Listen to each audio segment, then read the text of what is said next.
Thank you for tuning into the Omnicast, the only podcast on the internet featuring Dannon. I'm your host, Tyler Jacobson, and in studio today we have my co-host, Dannon. We've never talked about the other podcasts I do, so... Oh, is that true? No, it's not. Have fun searching for that, kids. So today we're going to try and answer a question that I've been answering for at least the last few years, pretty regularly from almost every single client, which is, how often should I send a newsletter? Dannon, take it away. Go ahead and answer that question to the best of your ability. To the best of my ability. So I think it depends on A, the type of business you have, B, the type of engagement you typically get from your customers, if you have customers, and what you want to send out. Okay, I think that's fair enough. So Illegal Pete's, I get an email from them, I believe weekly. Okay. I've opened it up a couple times, and one of the reasons that I can't open up, or one of the reasons I do open it up, is because sometimes they'll have free concert tickets in there, like a way that you can win free concert tickets or special events or something like that. So if there's a reason for me to open it, I'm going to acknowledge it. Is there a reason to send out an email, in your opinion, if you are not going to get an open? No, because every time you send out an email that you don't think is going to be engaged well, you're just teaching people not to open your emails.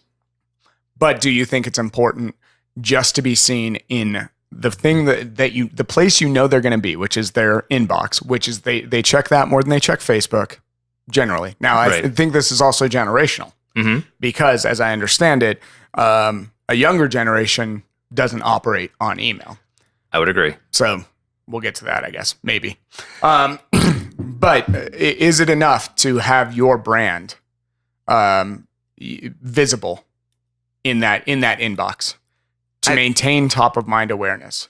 To some extent, yes. But if you're going to take the time and effort to put together any kind of newsletter, why not just put the little extra effort into making it open worthy? Okay. Right? Yep. Because sure, they can see your logo in the tagline, but now if you start sending out stuff that people routinely don't open, they're no longer associating your brand with good content or good things in their life. They're associating your brand with, oh, this came in again. Right. It's not a positive connotation. Right. And if they do remember your name under those circumstances, it's definitely not. Right. So the best you can get in that situation is people have forgotten your name. When you're not creating something to be engaged with. So let's change tracks a little bit, because what we're talking about is very tactical. Should I be pulling this lever? We're not talking about the goal that you're trying to achieve when you pull that lever. Why are you asking the question in the first place? Right. And I think that's a very, very valid point. We see this not just with email, but with social, with every other aspect of marketing. Clients want to engage certain aspects, certain tactics, but they have no reason why aside from the fact that they want to. Right. Well, we've got this email list, right? Right. So let's go with the thing that almost everybody wants, which is top of mind recognition. Yes, you have these emails. Yes, you have these people's permission to email them, which, by the way, we always recommend use an opt-in email. Don't ever just buy a list and then start spamming people. Some industries you can get away with that. It's not supposed to be legal, but some industries you can get away with it. I would think that realtors get enough email anyway that they aren't going to remember what they subscribed to, what they didn't subscribe to. So you could probably get away with it without getting called to the mat too much. But these people didn't ask to be on your list. So just almost by default, they're not going to be engaged. And I've seen clients who have taken that strategy of buying a list and sending an email. It never goes well. It has never gone well. It's always cost them money and never gotten them results. Well, in that situation, how many of those clients actually think about what they're trying to get out of the email? Oh, they want sales. Exactly. So buying a list of people who have no idea who you are, don't know the product, you don't know whether they're in the market for your product. Right. Like, why spend that time, effort, and money on that tactic when there are so many other ways to actually get people that want your product? Right. And so maybe it's a discussion for another time, but shortcuts. And are there really any shortcuts in business? Are there any shortcuts in marketing? Are there any shortcuts in sales? Right. I'd say yes, there are in some of those situations, but that would take us on to a completely different tangent that we don't necessarily want to explore today.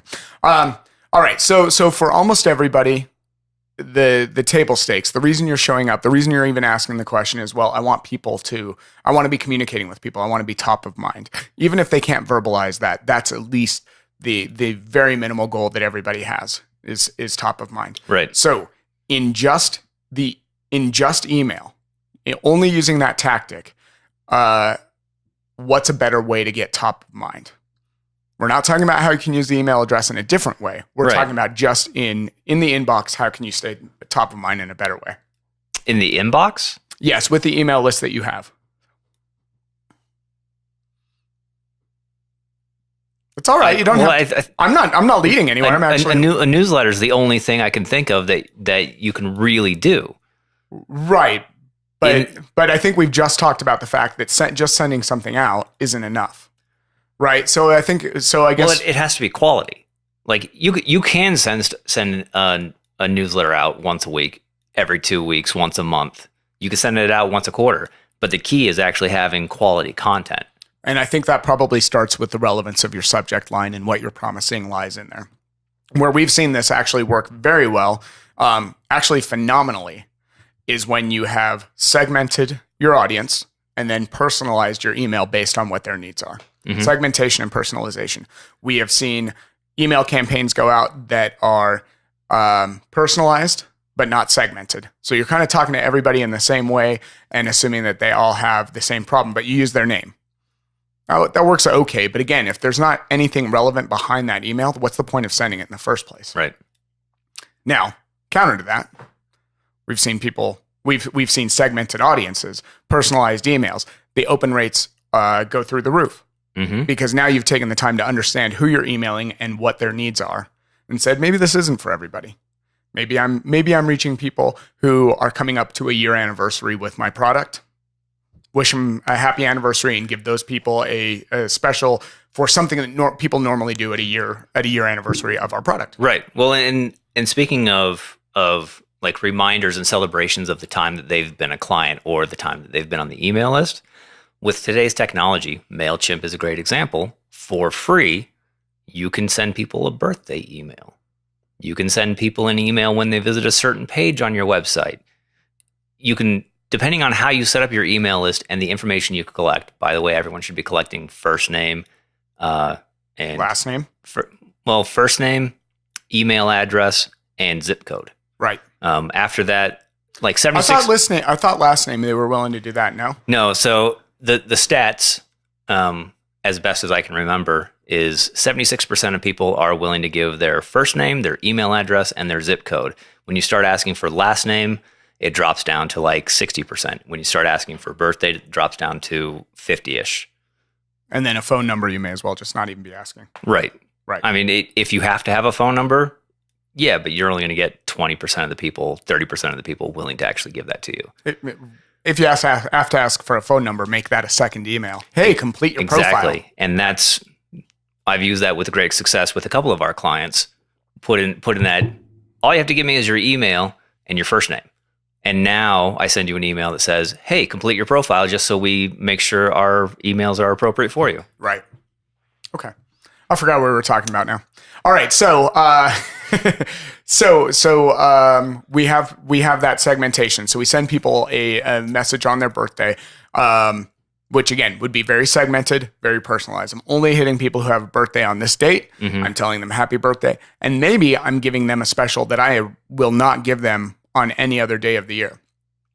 One of the things to think about when you're doing something like that too is don't give the bare minimum discount or the bare minimum special that you can do if you want people to actually, react to it. Mm-hmm. Give them something special. Make it hurt you a little bit so that it has greater value to them. Well, and I think in that same vein, maybe hurt's the wrong word, but you know what I mean. Yeah, but it should be perceived as meaningful, right? And I think there are other ways to do it because there are some companies that regularly communicate with their customer base via email. And maybe they have a monthly subscription, or maybe they don't have anything to sell. Maybe they just they're propagating news. I don't know. Okay. But you could also reach out and say, hey, it's your birthday. We've donated this much money to this cause. Absolutely. We wouldn't have done that if you weren't a part of our community. Right. So it's, yeah. All right. So, so segmentation, personalization is always a better way to get people to open up your emails. And I think that what we got away from was frequency. We don't care about frequency. How often should you send your email? I would say by and large, there's better ways to go about it. If what you want is top of mind, don't leverage your email list like that. We may or may not have said it on the last episode, but emails are a magical thing. Mm-hmm. So Dan, and I'll let you tell me one of the reasons that an email address is a magical thing. So we did say it in the last episode, and if you Okay. haven't listened to it, go listen to it. But basically, you can use an email address as your communication passport across the internet. So you can take that email list, you can throw it into Facebook, throw it into Twitter, throw it into Google, and now show ads to these people, whether that's paid search, whether that's promoted posts. You can target that email list and stay top of mind with an awareness campaign. Right. And so if that's what you want, put a little bit of money behind it. Heck, put $10 a week behind it. Can your business afford $40 a month, $45 a month to put something out there that just keeps you top of mind if that's important to you making money? Now, I think that's where the question comes in. Is this important to you making money? I would think that most people are universally going to say yes. Don't try and do it for free. I mean, you can try and do it for free, but if that's not actually getting you to your goals, then put a little bit of money behind it and put a minimal spend. I guess you'd have to look at how big your email list is. If your email list is 100,000 people, it's going to be more than $40 a month, right? So the other thing that you can do with that is you can actually use it to grow your audience. Once you've put that email list, once you've uploaded it to, say, Google or Facebook, you can create these lookalike audiences. And these are audiences that have the same characteristics as the people on your email list. So it's people who look like your customer but are not yet your customer. And by look like it, they behave the same online Theoretically. because they don't all have the same haircut. They might. I guess it's possible. But I do think it goes. So yes, at minimum, it is a demographic matchup. They live in this part of the country for the most part. They are this gender for the most part. They are between these age ranges for the most part. They have this haircut for the most. No, but I would assume that something. Facebook exists to make money. They exist to make money by selling ads. So the better their ad tech is, the more companies like us are going to put into them. Mm-hmm. So I would be very surprised if they aren't actually also trying to look for those psychographic matches. Mm-hmm. So it's, 43-year-old women in Montana who also like Mexican food. Right. Because that's where your email list looks like. All right. So that would be a better way in my mind to say stay top of mind. Okay. So how should someone go about deciding whether or not they should be doing a newsletter? So what should that process be to decide if you're actually going to send something out via email? Because there are other benefits aside from staying top of mind. There are, but again, I think if we say that this is the universal layer that almost everybody wants to send an email for, without any deep thinking, it's because I want them to think about my business. I actually think that's probably deeper than, like, a lot of the interactions I have with clients is, oh, we need a newsletter. And that's it. And the only reason they say that is because someone told them, or they heard it in another podcast or read it in a book somewhere that they need a newsletter. I don't think a lot of them are actually thinking about how it can keep them top of mind in an inbox. So nobody's asked that question, why? It's just a universal truth. I need to send out a newsletter. We need to be collecting email addresses, and we need to send out a newsletter. And that's as deep as the thinking goes. Yeah. Okay. So how should they go about determining whether or not they should actually send a newsletter? Okay. So my take on this is the same as my take on any social media platform. Have a reason to be there first. Don't be there because somebody else told you need to be there, but you can't really, if you can't answer the question as to why, then I don't think it's worthwhile to be there. Hashtag Simon Sinek. Yeah. Start with why. I thought that was never mind. So so I think that if you have a purpose for sending out a newsletter, then I think that makes a lot of sense. So if you are sharing your gift, this is a great example of when you should send it.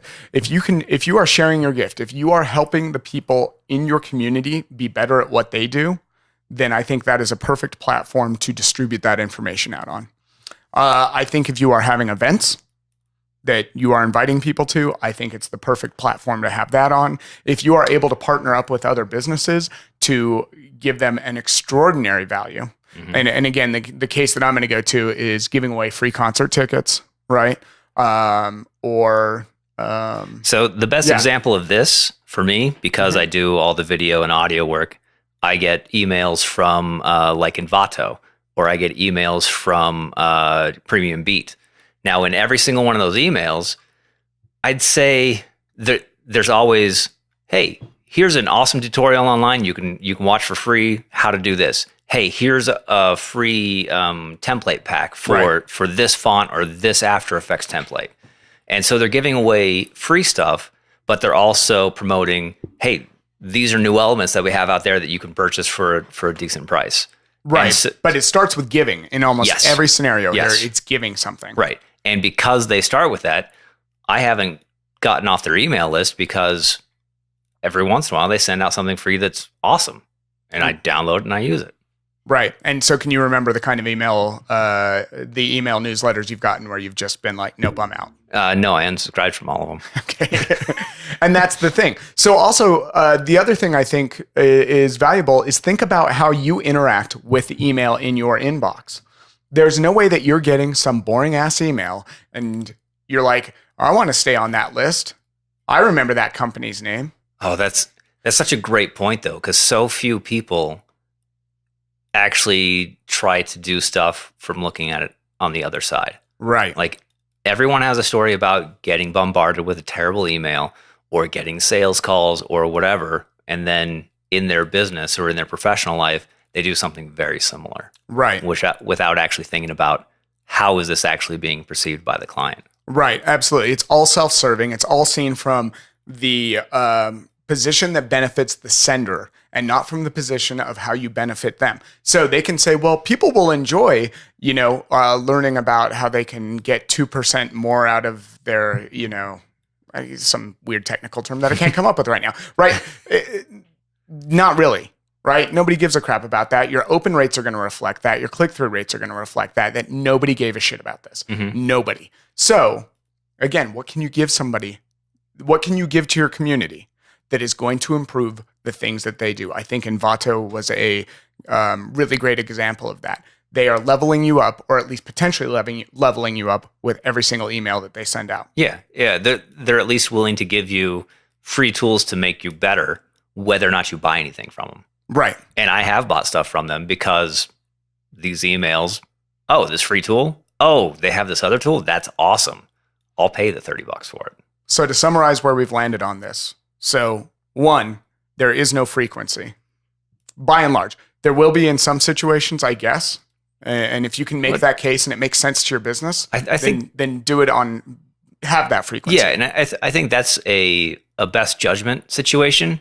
Because I ask the question why. Yeah. Why does there have to be that frequency, and what do you expect to get out of it, and can you measure it? Well, and I think there's yes, I agree, but I think there's also should you be sending an email every day? Almost always never. Could you send a couple a week? Probably, if you have a good reason for sending it a couple a week. Right. Yeah. If you have a good reason. Right. But there's better ways to use that email list. You can still collect those email lists under the guise of sending a newsletter, and you can say, we're gonna share this with our marketing partners when you sign up. Mm-hmm. What you're really using it for is to reach people on all of these other corners of the internet and reach a very segmented audience who has brand recognition, and they've given you permission to continue to contact them. So they trust you enough for that.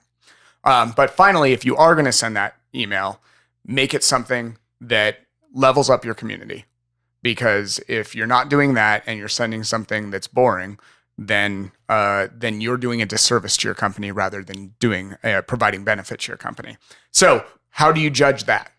That's what I want to wrap up with. How do you judge whether this is effective by and large? Obviously, there's always going to be exceptions, but by and large, what are the metrics that we follow on email? So I think the go-to guide that I use is MailChimp, again, actually publishes an average open and click-through rate for certain industry segments, because this will change industry to industry on average. Now, that doesn't mean you can't far exceed your industry standard by doing better, because so many people in that metric are actually doing terrible.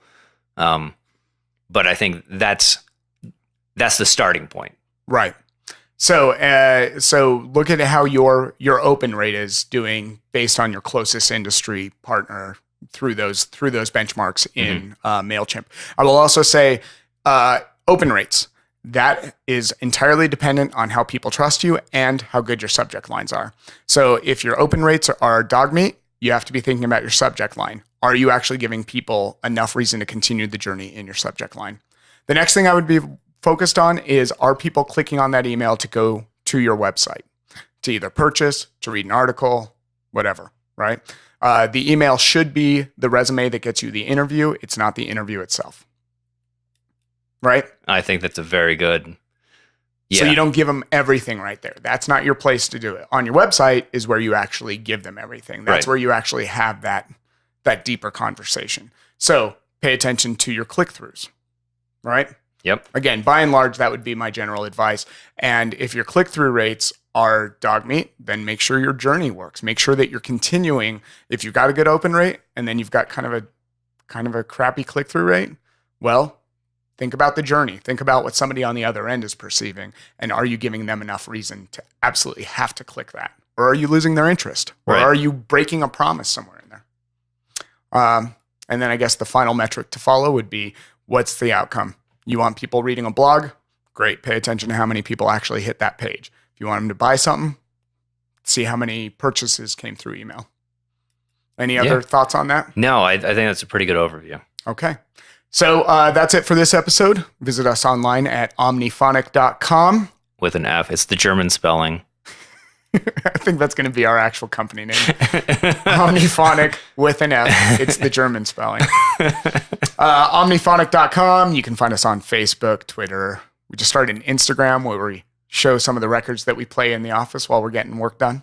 Nancy Sinatra liked one of our Instagram posts. I think it's going quite well. Yeah, shout out to Nancy. Yeah. Hashtag Nancy Sinatra. You can also subscribe to our newsletter on omniphonic.com. Which we won't actually send you a newsletter. We're just going to use it to show you display ads. Target you on the internet. Yeah. All right. Until next time.